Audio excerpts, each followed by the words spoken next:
have a question sort of on talking about the language parents again. And the full question is, any updates on this concept? Many learners don't like it, so the idea of taking a language parent, for many reasons. Either it's hard to find a good one, or you might easily get bored of listening to the same person. And as far as I know, native level English learners of English on the English server generally never use a language parent. And so what do you think is actually easier to achieve?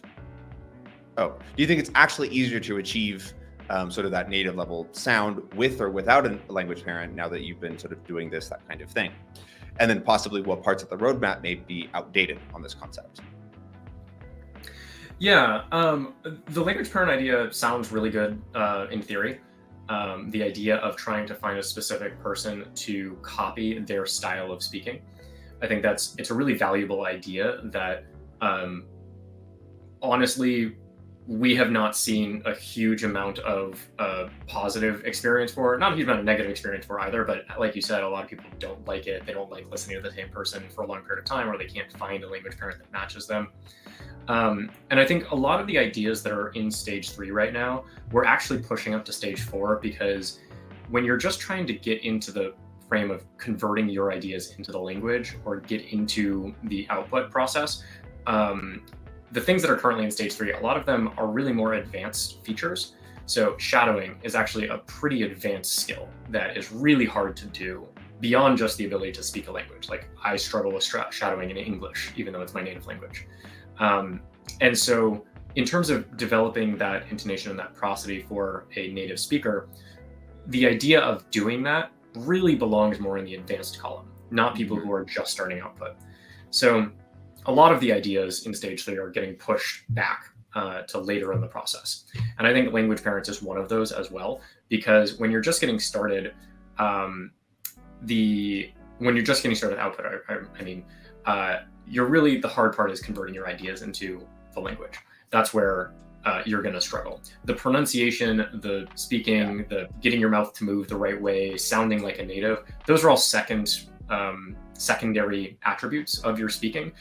If you can't get your thoughts into words, it does not matter how good your pronunciation is.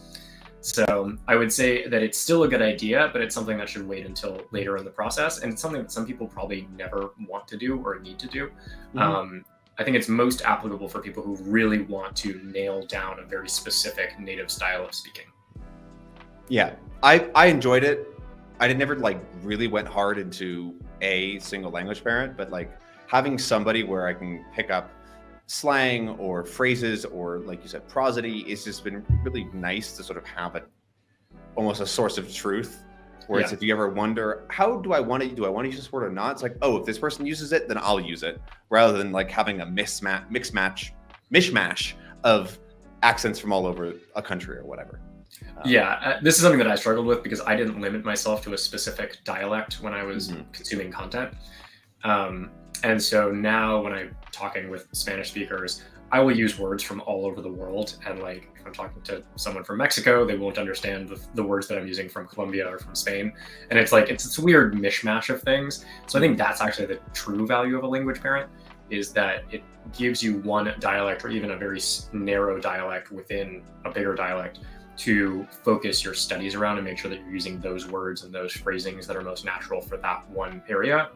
Because me right now, I kind of sound like a mishmash of different dialects mixed together. And I get this all the time from native Spanish speakers. They're like, where are you from? Can't figure out what dialect you're speaking or what your accent is. No, I'm just not great. That's all. No, I'm an American. I'm born and raised here.